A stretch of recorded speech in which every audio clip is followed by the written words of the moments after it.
அத்தை, அம்மாவுக்கு உடம்பு சரியில்லையா, அங்கேருந்து ஃபோன் பண்ணாங்க. ரொம்ப உடம்பு சரியில்லையா, நான் போய் பார்த்துட்டு வரட்டுங்களா? இன்னைக்கு வெள்ளிக்கிழமை, அதில் எண்ணெய் தேய்ச்சி தலைமொழின்னுக்கிறேன். கண்டிப்பாக போகக்கூடாது. போ உள்ள.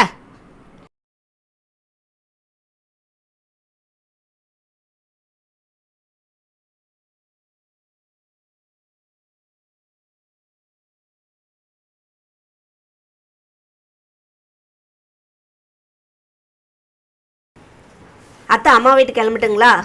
நேற்று சொல்லியிருந்தேன்ல அம்மாவுக்கு உடம்பு சரியில்லைன்னு. வேலையெல்லாம் முடிச்சிட்டியா? இல்லைங்க அத்தை, அப்புறமா வந்து பார்த்துக்கிறேன். அம்மாவுக்கு உடம்பு சரியில்லைல்ல, அதனால போகணும். வேலையெல்லாம் முடிச்சிட்டு அதுக்கப்புறம் கிளம்பு. போனீங்கன்னா கூட உடனே வந்துடணும். நைட்லாம் தங்கக்கூடாது, சரியா? சரிங்க அத்தை.